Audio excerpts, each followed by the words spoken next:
बिस्मिल्लाहिर्रहमानिर्रहीम, अस्सलाम वालेकुम। पाकिस्तान और दुनिया भर में देखने और सुनने वालों को अब्दुल कादिर का सलाम। और महंगे पाकिस्तान में एक बार फिर खुशामदीद, क्योंकि बिजली 7 रुपये 12 पैसे फ़ी यूनिट मैंने पिछले व्लॉग्स में आपको बता दिया था। अब पेट्रोल भी 9 रुपये 99 पैसे फ़ी लीटर बढ़ा दिया गया है। वो 1 पैसा जो कम रखा 10 रुपये में से, वो शायद आप लोगों को रियायत दी है। अगर आप लोगों को लगता है कि आपके साथ नाइंसाफ़ी हो रही है, महंगाई बहुत ज़्यादा है, तो फिक्र नहीं करें। 4 एडहाक जजेस आ रहे हैं केसेस को सुनने के लिए, अवाम को इंसाफ फराहम करने के लिए। तो हो सकता है आपको भी बहुत जल्द इंसाफ मिल जाए। ऐसे में अवामी रिलीफ की बजाय हुकूमत की सारी तवज्जो अपने सबसे बड़े सियासी हरीफ के खिलाफ कार्रवाइयों पर मरकूज़ है। और ये सोचे समझे बगैर के PTI और इमरान खान के खिलाफ कार्रवाइयों का क्या रद्द-ए-अमल आ रहा है, अवामी मर्जी और मंशा क्या है। अगर इमरान खान और PTI के खिलाफ कार्रवाई करनी है, दैट मीन्स कि आप 65% पाकिस्तानियों की मर्जी और मंशा के खिलाफ जाके कार्रवाई कर रहे हैं। और ये जो सुप्रीम कोर्ट में हालिया एक बड़ी शिकस्त हुई है हुक्मरान इत्तेहाद को मखसूस नशिस्तों के मामले पर, उसका रिएक्शन इतना अजीबोगरीब आ रहा है हुकूमती हलकों की जानिब से। PTI के ऊपर पाबंदी का फैसला कर लिया, आर्टिकल 6 की कार्रवाई का फैसला कर लिया। दूसरी जानिब बताया जा रहा है कि अदालत में कोई 3 साल के लिए एडहाक जजेस लाए जाने का फैसला हुआ है। तो सियासी और अदालती महाज पर नए नए महाज खुल गए हैं। एक तरह से अजीब सिचुएशन है जिसमें आवाम को एतमाद में ही नहीं लिया जा रहा कि हम करने क्या जा रहे हैं। बस ये बताया गया कि जनाब कुछ ज़ेर इल्तवा केसेस हैं, उनको निपटाने के लिए और आवाम को जल्द इंसाफ देने के लिए ये करने जा रहे हैं। अगर इन एडहाक जजेस की तैनाती करनी थी, बहुत अच्छी बात है। अगर आप केसेस को निपटाने के लिए करना चाहते हैं तो ये बहुत पहले हो जानी चाहिए थी, या कुछ देर और इंतज़ार कर लिया जाता। ये जो टाइमिंग है ये बड़ी मैटर करती है कि आप किस टाइम पर क्या काम कर रहे हैं। ये हो नहीं सकता कि इस सारे मामले पर हुकूमत कोई एतराज़ करे या वो ऑन बोर्ड ना हो, वरना अभी तक अता तारड़ आपको प्रेस कॉन्फ्रेंस करके बता चुके होते और बड़ी तनकीद कर चुके होते कि ये जजेस जो है ये क्यों अपॉइंट किए जा रहे हैं। खैर, हमें कोई एतराज़ नहीं है। 4 जजेस की बजाय आप 10 जजेस ले आए। अगर खालिस्तान मकसद सिर्फ यही है कि आवाम को इंसाफ देना है तो बेशक 50 जजेस लेके आए। खैर, अभी ताज़ा तरीन अपडेट ये है कि जो 4 जजेस के नाम आए थे उनमें से जस्टिस रिटायर्ड मुशीर आलम ने माजरत कर ली है और वो सुप्रीम कोर्ट में दोबारा से नौकरी के ख्वाहिशमंद नहीं है। उन्होंने कुछ देर पहले चीफ जस्टिस काजी फाइज ईसा को ख़त लिखकर आगाह कर दिया है कि वो अपने फलाही कामों में मसरूफ़ हैं और वही जारी रखना चाहते हैं। तो बाकी 3 जजेस रह गए, उनमें से 2 जजेस ने हामी भर ली है। एक जज तारिक मसूद साहब तो वो है ना जिन्होंने मिलिट्री ट्रायल से मुतालिक उसको कलअदम करार देने से मुतालिक जो फैसला था उसको मुअत्तल कर दिया था। यानी उनके उस फैसले के नतीजे में अभी तक मिलिट्री ट्रायल जो है वो लोगों का जारी है, अभी वो मुकम्मल कलअदम नहीं हुआ, केसेस की समाअत जारी है। और एक और जज साहब भी है जस्टिस मियाँ मज़हर आलम खेल, उन्होंने ख्वाहिश का इजहार कर दिया या वो एक तरह से रजामंद है कि वो आ रहे हैं सुप्रीम कोर्ट में। एक जज साहब जो है मकबूल बाकिर नजफी, जो कि सिंध के निगरान वज़ीर आला भी बने थे, उनके फैसले का इंतज़ार किया जा रहा है। हो सकता है मेरे इस व्लॉग के दौरान उनकी तरफ से भी कोई हाँ या ना का जवाब आ जाए। तो बहरहाल ये चीज़ अब होने जा रही है। इस मौके पर अब डॉन अखबार ने एक इदारिया लिखा है। डॉन अखबार के एडिटोरियल पॉलिसी या इदारिया जो है वो ना सिर्फ गैर जानिबदार है बल्कि उसके एडिटोरियल को बहुत जगहों पे पढ़ा जाता है, बहुत संजीदा हलकों में पढ़ा जाता है। जितनी एम्बेसीज़ हैं वहाँ पर पढ़ा जाता है, जितने सफारतकार या बाकी एलीट है इस मुल्क की, वो एडिटोरियल जो है डॉन का लाजमी पढ़ती है। और मैंने अभी उसको ज़रा पढ़ने की कोशिश की तो उसमें जो लिखा हुआ है वो उसका उर्दू वर्जन में आपके सामने रखता हूँ कि किस तरह से उन्होंने पूरी कहानी और हुकूमत की फ्रस्ट्रेशन बयान की है। तो आप ज़रा, अगर आपको मौका मिले तो कंप्लीट जाके पढ़ लीजिएगा। उसका एक मेजर पार्ट मैं यहाँ पे पढ़ देता हूँ। वो लिखते हैं कि हुकूमत के मायूस कुन फैसले खुद उसके लिए ख़तरनाक हैं। जितनी सख्त अपनी मुट्ठी बंद करेंगे उतनी ही तेज़ी से रेत की तरह उनकी मुट्ठी से इक़्तिदार फिसलता जाएगा। फिर वो कहते हैं कि पाकिस्तान तहरीक इंसाफ पर लगाम डालने के जुनून में हुक्मरां जमातें हक़ाइक़ तस्लीम करने की बजाय दानिस्ता या गैर दानिस्ता तौर पर मुल्क को मज़ीद इंतशार की जानिब धकेल रही हैं।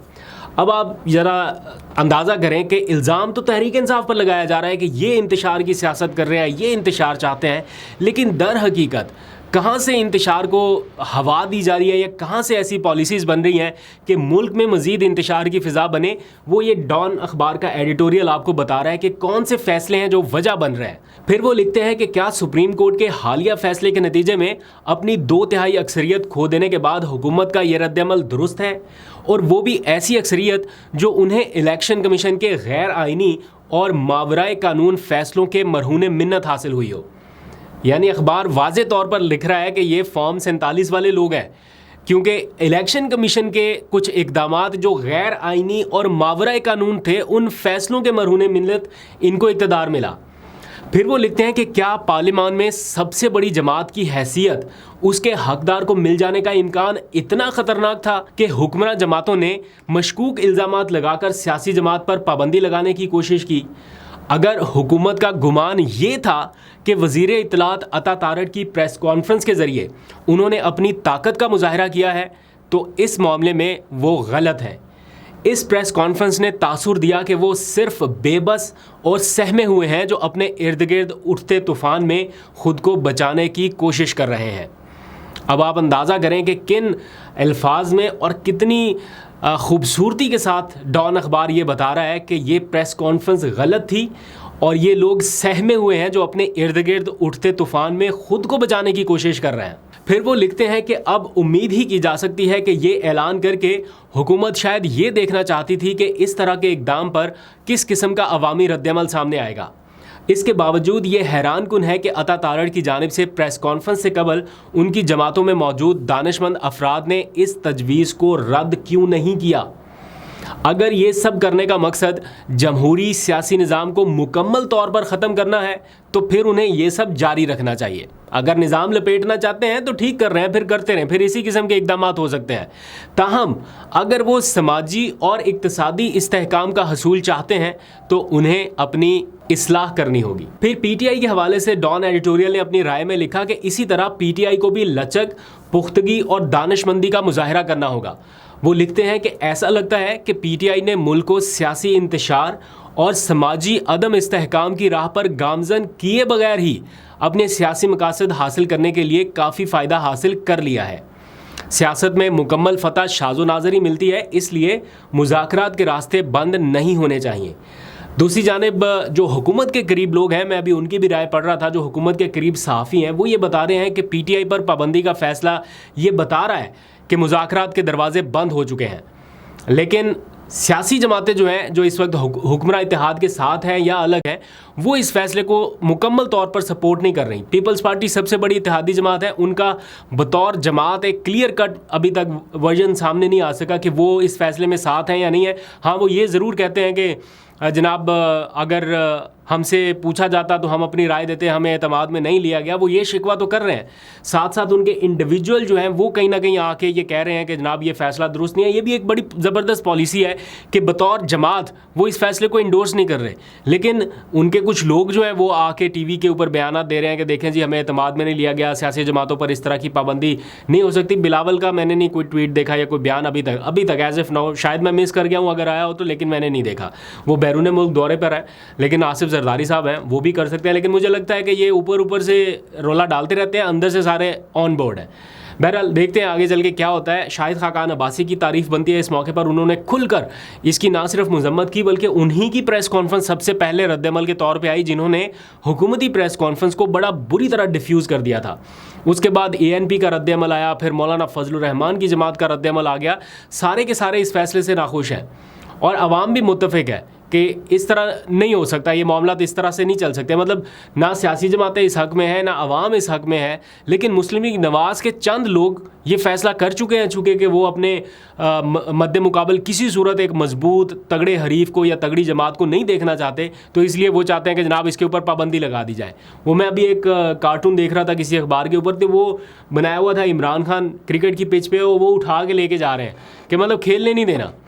एक खिलाड़ी खड़ा है, उसको नहीं खेलने देना, वो चाहते हैं कि भाई इसको उठा के ग्राउंड से बाहर कर दें ताकि हमारी बारी आ सके। एक बात तो तय है कि हुकूमत ने अब आने वाले फ़ैसलों में एक असूल जो है वो अपना लिया है, and that is might is right. इसका इजहार राना सनाउल्लाह साहब ने टीवी प्रोग्राम में कर दिया कि भाई हम माइट इज़ राइट की तरफ जाएंगे। जब माइट इज़ राइट है यानी जिसके पास ताकत है वो ठीक है, तो फिर किसी और असूल की क्या ज़रूरत है। ये राना सनाउल्लाह साहब ने इजहार किया। खैर, इसके लिए अपने सियासी कैपिटल का वो कितना नुकसान कर चुके हैं, कितना और करेंगे, उसकी उन्हें परवाह नहीं है, बल्कि सियासी कैपिटल को वो बेहतर बनाने की बजाय दीगर इदारों को आगे कर रहे हैं। और ये ख़तरनाक होता जा रहा है, संगीन होता जा रहा है, क्योंकि अदारों का वक़ार, इज़्ज़त, एहतराम ये किसी सूरत कम नहीं होना चाहिए, जो कि मुस्लिम लीग नून के इक़दामात की वजह से कंप्रोमाइज़ हो रहा है।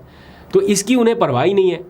परवाह है तो सिर्फ इस बात की है कि जनाब माइट इज़ राइट, ताकत का इस्तेमाल, जिसके पास ताकत है वो ठीक है, अब इसके ऊपर आ गए। एनीवेज, महंगाई की वजह से अभी थोड़ी देर पहले मैं देख रहा था, मूडीज़ ने एक रिपोर्ट जारी किया है कि समाजी तनाव जो है वो बढ़ने का इम्कान है पाकिस्तानियों में। तो इसलिए अपने आसपास भी नज़र रखनी है, किसी का कोई समाजी जहनी तनाव बढ़ रहा हो तो उसका भी ख्याल रखना है। और वैसे सिर्फ महंगाई ही एक वजह नहीं है ये समाजी तनाव बढ़ने की, लोगों के लिए अडयाला जेल भी एक बड़ी वजह है, क्योंकि वहाँ पर कैदी जो शख्स है उसकी वजह से भी समाजी तनाव जो है वो काफ़ी बढ़ रहा है, उसकी वजह से इकदाम ऐसे हो रहे हैं जिसकी वजह से ये सारी चीज़ें हो रही हैं। लेट्स सी, आपको अपडेट करते रहेंगे। अभी तक के लेते हैं, अपना बहुत सा ख्याल रखिए। अल्लाह हाफिज़।